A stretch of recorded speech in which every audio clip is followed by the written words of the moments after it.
অজানা সত্যের সত্যি ভৌতিক ঘটনা সিরিজের আরও একটি নতুন এপিসোডে সবাইকে স্বাগত। সঙ্গে রয়েছি আমি রাজর্ষি। অজানা সত্যে বিভিন্ন মানুষদের জীবনে ঘটে যাওয়া বিভিন্ন অলৌকিক এবং সত্যি ভৌতিক ঘটনা শোনানো হয়। প্রতি বুধবার এবং শনিবার ঠিক রাত 10টায় অজানা সত্যের নতুন নতুন এপিসোড আসতে থাকে। Welcome back. আজকের এপিসোডের ঘটনাগুলো শোনবার পর আপনারা ভীষণ রকমভাবে ভয় পেতে চলেছেন। আজকের এপিসোডে আমি রেখেছি 3টে ঘটনা। আজকের প্রত্যেকটা ঘটনাই বেশ ইউনিক এবং আপনাদের অনেকটা ভালো লাগতে চলেছে। বিশেষ করে আজকের প্রথম ঘটনাটা অনেকটাই ভয়ের। আপনাদের শুনতেও অনেক ভালো লাগবে এবং আপনারা ভয় পাবেন। যারা যারা আমাকে ঘটনা পাঠাতে চান এবং যারা চান আপনাদের ঘটনাও আমাদের অজানা সত্যে শোনানো হোক, তার জন্য আপনারা আমাকে ঘটনা মেল করে লিখে পাঠাতে পারেন অজানাসত্য15@gmail.com। এই মেল আইডিতে আপনারা ঘটনা লিখে পাঠান। এছাড়াও ডেসক্রিপশন বক্সের প্রথমেই আমার সঙ্গে কন্ট্যাক্ট করার প্রতিটা লিঙ্ক দেওয়া রয়েছে। আপনাদের যেভাবে সুবিধা আপনারা সেইভাবেই আমাকে ঘটনা লিখে পাঠাতে পারেন। তো আর কথা বাড়াবো না, সকলে লাইক করুন আজকের এপিসোডটাকে, কমেন্ট করুন কে কোথা থেকে শুনছেন এবং চ্যানেলে যারা নতুন এসেছেন চ্যানেলটাকে সাবস্ক্রাইব করে পাশের বেল বাটনটাকে অল অপশানে প্রেস করতে একদমই ভুলবেন না। শুরু করছি আজকের প্রথম ঘটনা।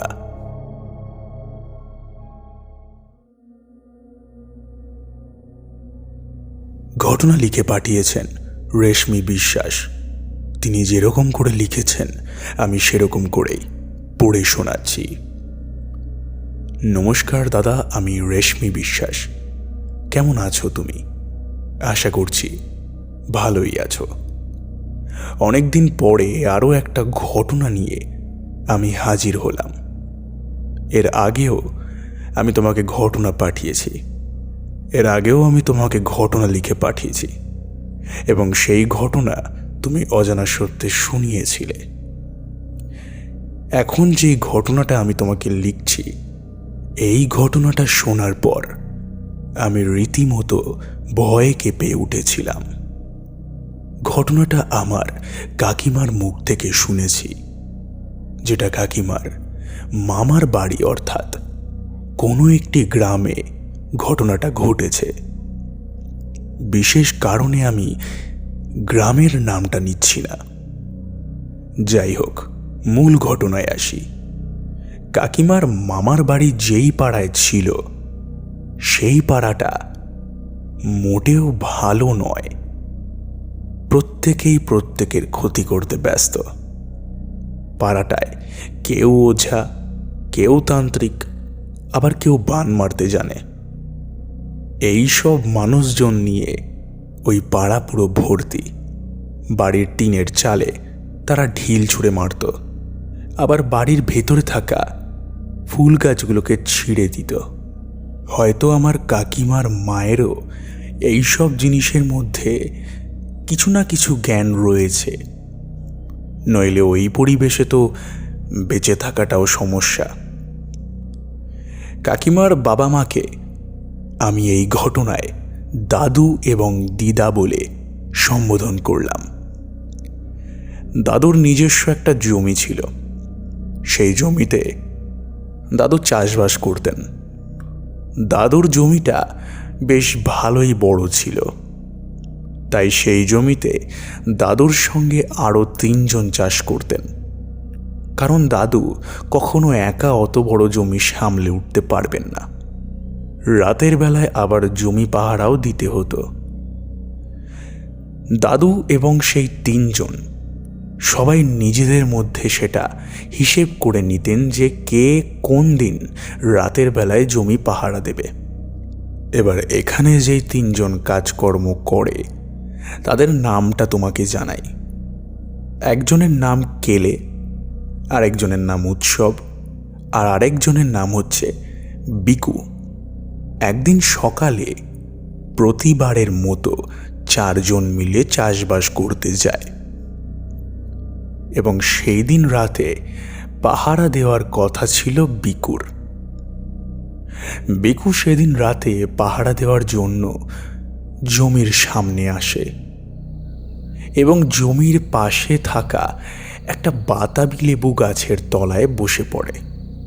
চারিপাশে অন্ধকার। বিকু একটা হেরিকেন নিয়ে সেই অন্ধকার রাতে জমির পাশে একা বসে জ্যোৎস্নার চাঁদের আলোয় চারিদিকটা কিছুটা আলোকিত হয়ে রয়েছে। রাত যখন 1টা মতন বাজল, বিকুর চোখটা হালকা বন্ধ হতে যাবে এমন সময় বিকু লক্ষ্য করে জমির মাঝ বরাবর একটা সাদা শাড়ি পরা মহিলা দাঁড়িয়ে রয়েছে। বিকু উঠে দাঁড়িয়ে দেখে মহিলাটা বেশ লম্বা। সে চিৎকার করে বলে, এই কে ওখানে? এমন সময় মহিলাটা হয়তো বুঝতে পারে তাকে কেউ দেখতে পেয়েছে। এমন সময় মহিলাটা হঠাৎ দৌড়ে বাদিক ধরে পালানো শুরু করে। বিকু মহিলাটাকে ধরবার জন্য মহিলাটার পেছন করে, কিন্তু মহিলাটা একটু চোখের আড়াল হতেই বিকু হঠাৎ কিছু একটায় পা জড়িয়ে মাটিতে পড়ে যায়। সে উঠে দেখে সেই সাদা শাড়িটা মাটিতে পড়ে রয়েছে, আর সেটাতেই পা বেঁধে সে পড়ে গেছে। এ তো ভারী অবাক কাণ্ড। মহিলাটার শাড়ি এখানে, তাহলে মহিলাটা গেল কোথায়? এমন সময় হঠাৎ পেছন থেকে কি যেন হেসে ওঠে। বিকু পেছন ঘুরে তাকিয়ে দেখে মহিলাটা সেই একই জায়গায় দাঁড়িয়ে দাঁড়িয়ে হাসছে,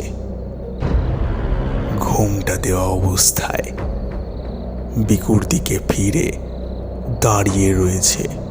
বিকু বুঝতে পারে না এটা হচ্ছেটা কি। এমন সময় মহিলাটা পেছন দিকে ঘোরে এবং নিজের হাসিটা বন্ধ করে। বিকু মনে সাহস নিয়ে মহিলাটার কাছে যেতে থাকে, কারণ সে দেখতে চায় মহিলাটা আসলে কে। বিকু পা টিপে টিপে মহিলাটার কাছে গিয়ে গায়ে হাত দিয়ে মহিলাটাকে ডেকে বলতে যাবে, এমন সময় হঠাৎ সেই শাড়িটা বিকুর হাতে থাকা অবস্থায় ঝুলে পড়ে। মানে বিকুর সামনে কেউই দাঁড়িয়ে নেই। বিকুর কপালে ঘাম জমতে থাকে। বিকু সেখান দিয়ে এক দৌড়ে পালিয়ে যায়। পালানোর সময় পেছন থেকে সেই হাসির শব্দটা সে শুনতে পাচ্ছিল। এসব কি হচ্ছে সে কিছুই বুঝতে পারছে না। সে তাড়াতাড়ি দাদুর বাড়িতে আসে, আর দাদুর বাড়ির সামনে হোঁচট খেয়ে মাথায় আঘাত পেয়ে সেখানেই অজ্ঞান হয়ে পড়ে। বিকুর যখন জ্ঞান ফেরে, বিকু নিজের পাশে দাদু এবং দিদাকে দেখতে পায়। বিকু ভয়তে কাতরাতে থাকে এবং সমস্ত ঘটনা দাদুকে বলে। দাদু ঘটনাটা বিশ্বাস করেন না এবং দাদুর সঙ্গে উৎসব আর কেলেও ঘটনাটা শোনে, তবে তারাও বিশ্বাস করতে চায় না। তারা মনে করে বিকু কাল রাতে একা একা ওখানে বসে মদ খেয়েছে, তাই এখন ভুলভাল বকছে এবং তখনও ভুলভালই দেখেছে। ঘটনাটা হয়তো এখানে শেষ হয়ে গেলে পারত, তবে এর পরেও আরো বড় একটা ঘটনা ঘটে। সেই দিন সকালে দাদু এবং বাকি দুইজন মাঠে যায়, তবে বিকু যেতে চায় না। বিকুর শরীরটা অনেক খারাপ হয়ে গেছিল। সারাদিন মাঠে কাজ করবার পর রাতে পাহারা দেওয়ার কাজ পড়ে কেলের। সেদিন রাতে কেলে হাতে লণ্ঠন নিয়ে মাঠে পাহারা দিতে গেছিল। সে বিড়ি ধরিয়ে বসে বসে বিড়ি খাচ্ছিল। সেই অন্ধকারে চারিদিক নিস্তব্ধ, শুধুমাত্র পোকাদের আওয়াজ কানে ভেসে আসছে আর কিছু কুকুররা ডাকছে। এমন সময় হঠাৎ কেলে লক্ষ্য করে মাঠের ঠিক মাঝখান দিয়ে একটা সাদা শাড়ি পরা মহিলা দৌড়ে দৌড়ে পালাচ্ছে। কেলে চিৎকার করে ওঠে, এই কে তুমি? এমন সময় মহিলাটা দাঁড়িয়ে যায় এবং কেলের দিকে ঘুরে দাঁড়ায়। কেন জানি না, কেলের ভেতরে হালকা হালকা ভয় কাজ করছিল। এমন সময় মহিলাটা কেলের দিকে ধেয়ে আসে। কেলে বুঝতে পারছে না কি করবে। সেই মহিলাটা সাদা শাড়ি পরা, মুখে ঘোমটা দেওয়া, কেলের দিকে ধেয়ে আসছে। এমন সময় কেলে চিৎকার করে চোখটা বন্ধ করে ফেলে এবং যখন সে চোখটা খোলে সে কাউকেই দেখতে পায় না। শুধু দেখতে পায় একটা সাদা শাড়ি মাটিতে পড়ে রয়েছে এবং তাতে লেগে রয়েছে রক্ত। কেলে বুঝতে পারে না কি করবে। এমন সময় সেই বাতাবি লেবু গাছে চোখ পড়তেই কেলে দেখে এক বৃদ্ধ বুড়ি, চেহারায় বেশ লম্বা, চোখে লাল আভা, হাতের নখগুলো যেন আঙ্গুলের মতোই বড়, উলঙ্গ অবস্থায় গাছের ডালে বসে আছে। কেলে সেই জায়গায় দাঁড়িয়ে থেকেই জমে যায়। এমন সময় সেই মহিলা আঙুল দেখিয়ে কেলেকে পেছনের দিকে তাকাতে বলে। কেলে পেছনের দিকে তাকিয়ে যা দেখতে পায় সেটা দেখার পর তার গায়ে কাঁটা দিয়ে ওঠে। একসঙ্গে প্রায় 10 থেকে 15 জন সাদা শাড়ি পরা মহিলা ওই মাঠে ঘুরছে, ঘোমটা দেওয়া, এবং এপাশ থেকে ওপাশ শুধু যাচ্ছে। কেলে আর স্থির থাকতে না পেরে সেখানেই অজ্ঞান হয়ে যায়। তার জ্ঞান ফিরলে সে দাদুর বাড়িতে নিজেকে আবিষ্কার করে। সে দাদুকে তারপর সমস্ত ঘটনা বলে। বিকু ঘটনাটা শুনবার পর ভয় পেয়ে যায় এবং দাদুকে বলে, হয়তো এটা সেই মহিলাটা যাকে আমি সেই দিন রাতে পাহারা দিতে গিয়ে দেখেছি। এরপর দিদা বলেন একজন ওঝাকে ডাক দিতে। দাদু পাশের গ্রাম থেকে একজন ওঝা অথবা তান্ত্রিক বলতে পারো, তাকে ডাক দেয়। সেই ওঝা বাড়িতে আসে এবং সেই জমির সামনে গিয়ে ভালো করে জমিটার দিকে লক্ষ্য করেন এবং তিনি বলে ওঠেন, এই জমি অভিশপ্ত। এই জমিতে কেউ কিছু একটা পুঁতে রেখেছে যাতে এই জমির ফসল থেকে শুরু করে এই জমিতে যে আসবে তারই ক্ষতি হবে। এই জমির ওপরে প্রেত চালান করা হয়েছে, যার কারণে এই জমি অভিশপ্ত হয়ে গেছে। সকলে প্রচণ্ড পরিমাণে ভয় পায়। দাদু প্রশ্ন করেন ওঝাকে যে এখন কি করণীয়। ওঝা বলেন এই জমির সামনে সেই কলসিটাকে খুঁজে বের করতে হবে এবং এমন একটা কলসি পুঁততে হবে যাতে ভবিষ্যতেও কেউ এই জমির ভেতরে কোনো কলসি অথবা কোনো জিনিস পুঁতে ক্ষতি না করতে পারে। এরপর দাদু এবং বাকি দুজন সেই জমিটাকে ভালো করে খোঁড়ে এবং চারিপাশটা ভালো করে খোঁজার পর মাটির তলা থেকে দাদু একটা কলসি খুঁজে পায় এবং তার মধ্যে একটা কাগজ আর কিছু অদ্ভুত রকমের সুতো ছিল। দাদু সেটা ওঝাকে দেখানোর পর ওঝা সেই জিনিসগুলোকে আগুনে পুড়িয়ে দেয় এবং তিনি একটি মন্ত্র পড়া কাগজ আর কিছু সুতো এবং কিছু গাছের পাতা একটা কলসির মধ্যে ভরে দাদুকে দিয়ে দেন এবং দাদু সেটাকে নিজের জমিতে গিয়ে পুঁতে দেয়। তারপর থেকে সেই ঘটনার ঘটেনি। তবে এই ঘটনা কে ঘটিয়েছে বা কে এই জমিটিকে অভিশপ্ত বানিয়েছিল সেটা এখনো পর্যন্ত জানা যায়নি। দাদু দিদা মারা গেছে, এখন ওই দিকের বাড়িটা বিক্রি হয়ে গেছে। দাদা কাকিমার মুখ থেকে যেমনটা শুনেছি আমি তোমাকে তেমনটাই লিখে পাঠালাম। আশা করছি ঘটনাটা তোমার ভালো লাগবে। যদি ভালো লাগে অবশ্যই ঘটনাটিকে শুনিও। আমি খুব খুশি হব এবং এত বড় একটি ঘটনা লেখার জন্য আমাকে ক্ষমা করো। আশা করছি তুমি গুছিয়ে নিতে পারবে। ভুল ত্রুটি মার্জনা করো।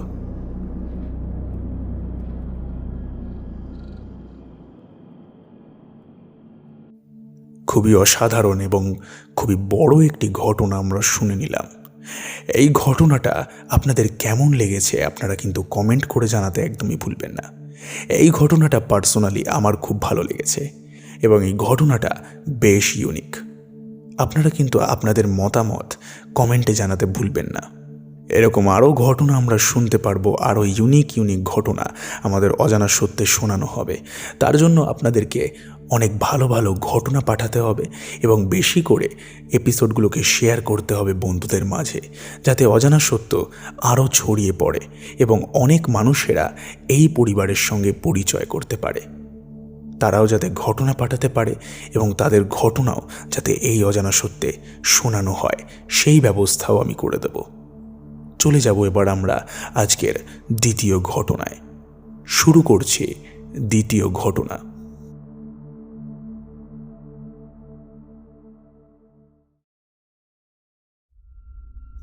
ঘটনা লিখে পাঠিয়েছেন গেম বয় হোসেন।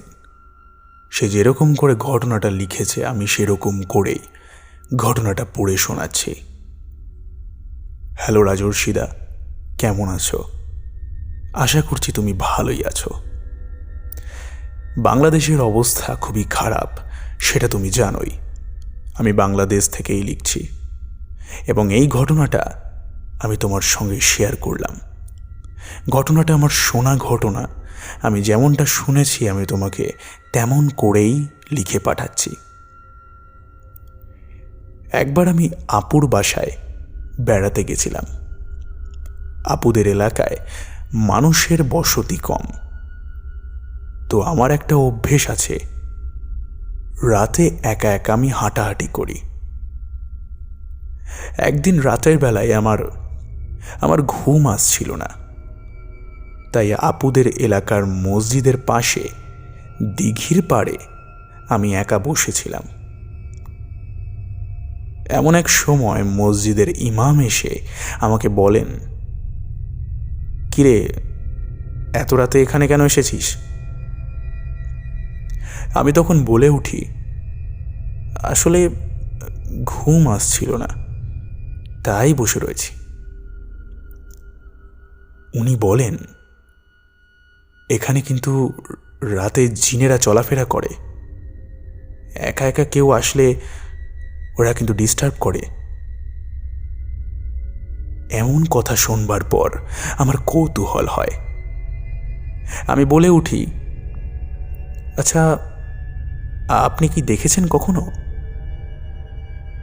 তখন উনি ওনার জীবনের কিছু ঘটনা আমাকে বলেন।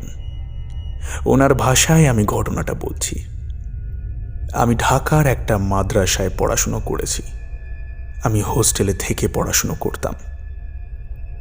তো আমাদের হোস্টেলের বিল্ডিংটা ছিল 5 তলা। আমি একদম 5 নম্বর তলাতেই থাকতাম। বিল্ডিংয়ের পাশে একটা পুরনো খেজুর গাছ ছিল, অনেক লম্বা। গাছের মাথা ছিল 5 তলা বরাবর।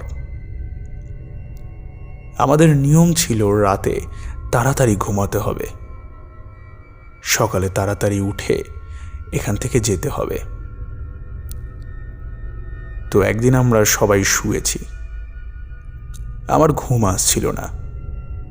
আমি চোখ বন্ধ করে শুধুমাত্র শুয়েছিলাম। আশেপাশের সবাই ঘুমিয়ে গেছে। এমন সময় আমি হঠাৎ শুনতে পাই কে যেন খেজুর গাছটা থেকে খেজুর পাড়ছে। আমি ভাবলাম হয়তো কোনো ছাত্র খেজুর চুরি করছে। আমি ধীরে ধীরে উঠি, জানালার ফাঁক দিয়ে বাইরে তাকাই এবং দেখি একটা কালো জন্তুর মতো অবয়ব মাটিতে দাঁড়িয়ে আছে, আর তার মাথা 5 তলা পর্যন্ত, আর সেটা খেজুর পেড়ে পেড়ে খাচ্ছে। আমি ভয়ে তার দিকে তাকিয়ে আছি, নড়তে পারছিলাম না। এমন সময় হঠাৎ সে আমার দিকে তাকালো আর আমাদের চোখে চোখ পড়ে গেল। আমি ভয় পেয়ে যাই আর তাড়াতাড়ি এসে শুয়ে পড়ি। তারপর আমি প্রায় প্রতি রাতে বিভিন্ন স্বপ্ন দেখতাম। এইভাবেই আমার মাদ্রাসার পড়াশুনো শেষ হয়, আমার হেফজও শেষ হয়। তো এক রমজান মাসে আমি তারাবি পড়াশুনোর দায়িত্ব পাই। সেটা আমাদের পাশের গ্রামে। তো আমি প্রতিদিন তারাবি পড়িয়ে রাতে বাসায় চলে আসতাম। এইভাবেই একদিন আমি তারাবি পড়িয়ে রাত 11টায় বাড়ি আসছিলাম। হঠাৎ আমার মনে হলো আমার পেছন পেছন কেউ আসছে। আমি পেছনের দিকে না তাকিয়ে দ্রুত হাঁটা শুরু করলাম। এক সময় আমি দৌড় দিই, আমার পেছনে থাকা জিনিসটাও দৌড় দেয়। আমি দৌড়াতে দৌড়াতে বাড়িতে এসে ঘরের জানলা দরজা বন্ধ করে ঘর বন্ধ করে দিই এবং দোয়া দুরুদ পড়তে থাকি। এমন সময় হঠাৎ আমাদের দরজায় কেউ জোরে জোরে টোকা দিতে শুরু করে। আমি জিজ্ঞেস করি যে কে আছেন বাইরে। জিজ্ঞেস করলে কোনো উত্তর আসে না।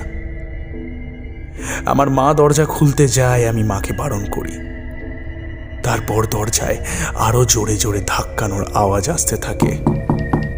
আমি বাইরে গিয়ে সেটা দেখার জন্য লুকিয়ে আমাদের জানালাটা একটু খুলে বাইরের দিকে তাকাই।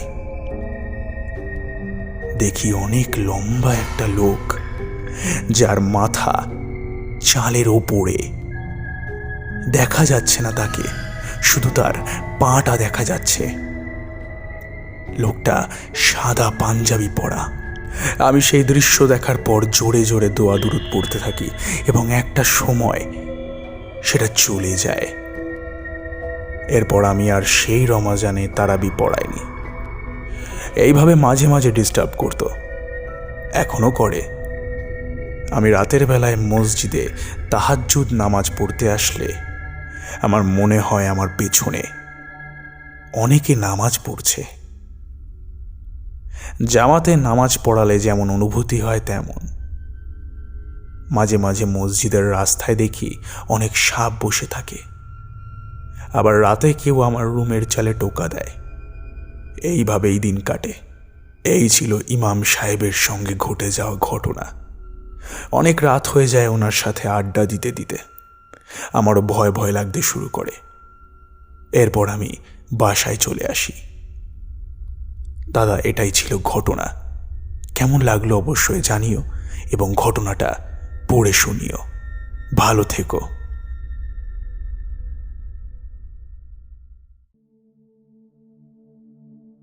এই ঘটনাটা আমরা জিন সম্পর্কে শুনলাম এবং দেখলাম যে জিনটা কতটা ভয়ানক। সেই ইমাম সাহেবকে নাকি সে এখনও ডিস্টার্ব করে। সেই কলেজ লাইফ থেকে শুরু হয়েছে ঘটনাটা। আশা করছি ঘটনাটা আপনাদের ভালো লেগেছে। এবার আমরা চলে যাব আজকের 3 নম্বর ঘটনায়। সময় নষ্ট না করে শুরু করছি 3য় ঘটনা।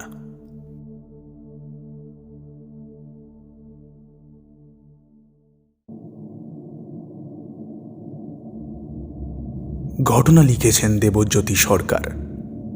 আগের 178 নম্বর এপিসোডে দেবজ্যোতি সরকার একটি ঘটনা পাঠিয়েছিলেন এবং তিনি বলেছিলেন যে যদি তার ঘটনাটি সিলেক্ট হয় তাহলে তিনি মদন কাকুর জীবনে ঘটে যাওয়া ঘটনাটা শোনাবেন। আর মদন কাকু সেই আগের ঘটনারই একটি পার্ট। তো অর্থাৎ এই ঘটনাটি সেই ঘটনাটার পার্ট 2। তো যারা যারা আগের ঘটনাটা শোনেননি তারা 178 নম্বর এপিসোডের 2য় ঘটনাটা শুনতে পারেন। তো চলে যাচ্ছি মদন কাকুর ঘটনায়। মদন কাকু তার জীবনে ঘটে যাওয়া দুটো ঘটনা বলল, আর দুটোই ঠিক আমাদের পাড়াটাকে কেন্দ্র করেই। আমার তখন 16 থেকে 17 বছর বয়স হবে। রবিন কাকু তো বলেই দিল যে পাড়াতে ইলেকট্রিসিটি ছিল না, তার জন্য জনবসতিও কম ছিল, আর পাড়ার কারো বাড়িতে টিভি চলতো না। তো তখনকার দিনে মাঝে মধ্যেই এন্টারটেনমেন্টের জন্য পাড়ার লোক চাঁদা তুলে ভিডিও ভাড়া করে আনতো। ভিডিও বলতে সাদা কালো টিভি পাওয়া যেত তখনকার দিনে। ভিসিপি বলে একটা মেশিন ছিল সিনেমা চালানোর জন্য, যেটাতে রিলওয়ালা ক্যাসেট ব্যবহার করা হতো। তোরা তো রিলওয়ালা ক্যাসেট কোনোদিনও দেখিসনি? তো শোন, তখনকার দিনে যদি কোথাও ভিডিও ভাড়া করে আনা হতো সিনেমা দেখার জন্য, তখন আশেপাশের পাড়ার লোকজনও চলে আসতো। কোনো পাড়াতে যদি ভিডিও আনা হতো তো তার খবর মোটামুটি কয়েক পাড়ার লোকজন অনেক আগেই পেয়ে যেত। খুব মজাও লাগতো তখনকার দিনে। এরকমই একবার খবর পেলাম যে পাশের পাড়াতে ভিডিও আনা হচ্ছে। তো আমি আর আমার কয়েকটা বন্ধু মিলে বেরিয়ে যাই সিনেমা দেখার জন্য। শীতের রাত ছিল, সাথে পূর্ণিমা। আকাশে একদম মেঘ ছিল না, একেবারে ঝকঝক করছিল জ্যোৎস্নায়। তো আমরা জায়গা মতন যখন পৌঁছে যাই, সেখানে দেখি সিনেমা হচ্ছে এবং প্রচণ্ড ভিড়। আমরাও গিয়ে সেখানে জয়েন করলাম। একটা সিনেমা দেখলাম, বাংলা। সিনেমাটার নাম কি যেন সেটা ভুলে গেছি। এরপরে একটা হিন্দি ভূতের সিনেমা হচ্ছিল। সিনেমাটার নাম ছিল ভিরানা। সবাই হয়তো সিনেমাটা দেখেছেন আপনারা। তো মোটামুটি 12টা পার হয়ে গেছিল রাত। ঠান্ডার মধ্যে বাইরে আর ভালো লাগছে না, আর কুয়াশাও পড়েছিল তখন। তো ঠান্ডা লেগে যাওয়ার ভয়ে আমরা বাড়ির দিকে রওনা দিই। আমাদের বাড়ির ঠিক একটু আগে রাস্তার দুধারে বাঁশবাগান ছিল।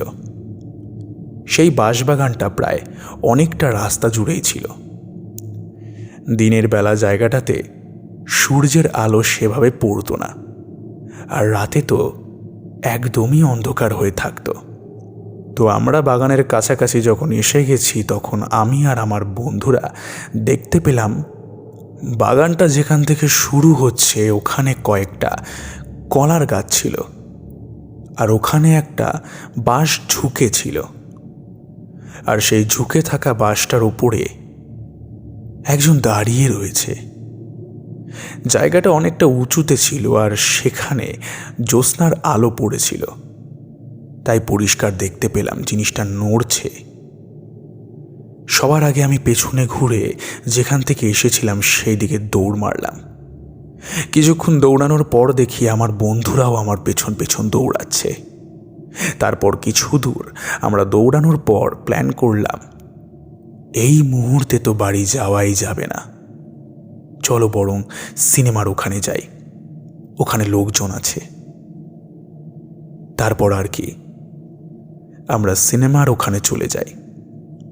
তারপর মনে হয় ঘন্টা খানেক আমরা ওখানেই ছিলাম। কিছুক্ষণ সিনেমা দেখার পর ঠান্ডা লাগছিল। আমার বন্ধুরা মিলে ভাবলাম যে এতক্ষণে হয়তো যে ছিল বাসের উপরে দাঁড়িয়ে, সে হয়তো আর সেখানে নেই। এই ঠান্ডার মধ্যে আর বাইরে থাকা যাবে না, বাড়িতে যেতেই হবে। আমরা আবার রওনা হলাম। ঠিক বাঁশবাগানটার কাছে এসে আমরা দেখলাম আরো ভয়ানক একটি দৃশ্য। আমরা যাকে দেখেছিলাম বাঁশের ওপর শুধু দাঁড়িয়েছিল এবং নড়ছিল, এখন সে হাতে কি একটা কাপড় নিয়ে জোরে জোরে নাড়াচ্ছে। আমরা দেখে আবার দৌড় দিই এবং দৌড়ে সেই সিনেমা হচ্ছিল যেই জায়গাটায়, সেইখানে পৌঁছে যাই। সারাটা রাত আর বাড়িতে যাওয়ার চিন্তা ভাবনা করিনি। পূর্ব দিকে যখন একটু ফর্সা হয়ে আসছে, তখন আমরা ধীরে ধীরে রওনা হলাম বাড়ির দিকে। এইবার 2 নম্বর ঘটনাটা শুরু করি। তখন আমার বয়স 15 বছর হবে। বহু বছর আগে আমাদের এই পাড়াটাতে মুসলিমরা থাকতো। পিন্টুদার বাড়ির পেছনে একটা পীর বাবার সমাধি ছিল। আর কিছুদিন আগেও তো বাংলাদেশ থেকে কয়েকটা মুসলিম লোক এসে ওখানে ওদের কি সব সিন্নি দিল আর চাদর দিল ওখানে। তারপর ভোলাদের বাড়িতে একটা সেই আমলের কুয়ো আছে, গিয়ে একবার দেখে আসছিস? গিয়ে একবার দেখে এসেছিলাম। ওখানে আরবি ভাষায় কি সব লেখা আছে। যাই হোক, তো গল্পে আসা যাক। এক বৃষ্টির রাত ছিল, মোটামুটি 9টা থেকে 10টা তো হবেই। কাকার সঙ্গে হাঁটতে বেরিয়ে বাড়ি আসছিলাম। তো কাকার বাড়ি আমার বাড়ি থেকে মোটামুটি 300 মিটার আগে হবে। কাকার একটু পায়ে লেগেছিল সেই দিন, তাই কাকাকে বললাম, কাকা তুমি বাড়িতে ঢুকে যাও, ওই তো আমার বাড়ি দেখতে পাচ্ছি, আমি চলে যাব, তুমি টেনশন নিও না। যথারীতি আমি একা একা হাঁটা শুরু করলাম। তখনই বৃষ্টি শুরু হলো। আমি রাস্তার পাশে একটা টিনের চালওয়ালা চায়ের দোকানের তলায় গিয়ে দাঁড়িয়ে পড়লাম। বৃষ্টিটা একটু কমে গেল, মানে হালকা হালকা হচ্ছিল আর কি। আমি লক্ষ্য করলাম একটা লোককে রাস্তার মাঝখান দিয়ে হেঁটে আসছে। লোকটাকে দেখতে খুবই লম্বা মনে হচ্ছিল দূর থেকে। লুঙ্গি পরা ছিল আর খালি গা ছিল। আকাশে মেঘ ছিল, বৃষ্টিও হালকা হালকা হচ্ছিল।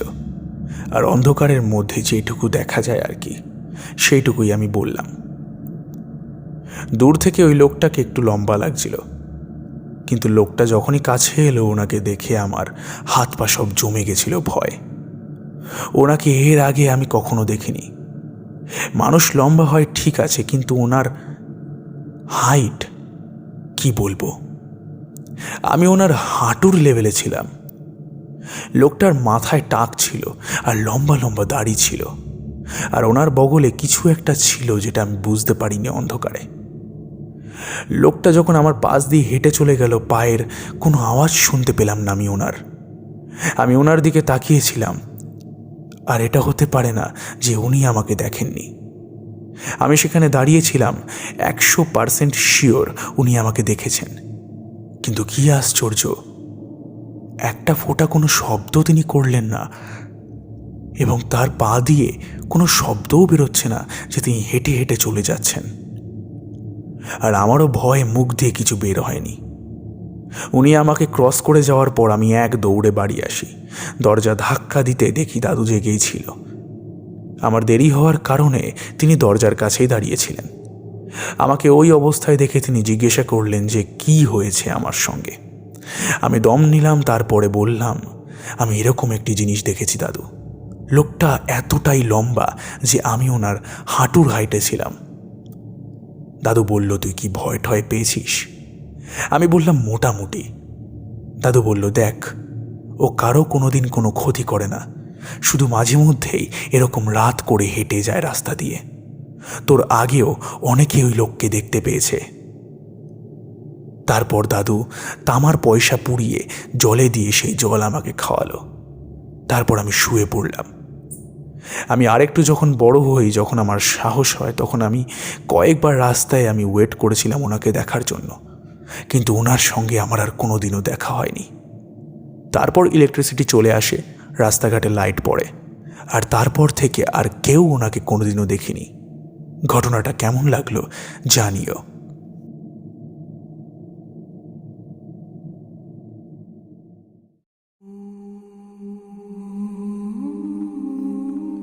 তো আমরা দেবজ্যোতি সরকারের মুখ থেকে মদন কাকুর ঘটনাও শুনে নিলাম। আশা করছি আজকের এপিসোডের 3টে ঘটনাই আপনাদের ভালো লেগেছে। ভালো লাগলে কমেন্ট করে জানাতে ভুলবেন না, এবং অজানা সত্যকে সাবস্ক্রাইব করতে ভুলবেন না। শুরু করছি আজকের শাউট আউট পর্ব। কমেন্ট করেছেন মৈনাক বিশ্বাস, আমাদের সঙ্গে রয়েছেন বনশ্রী।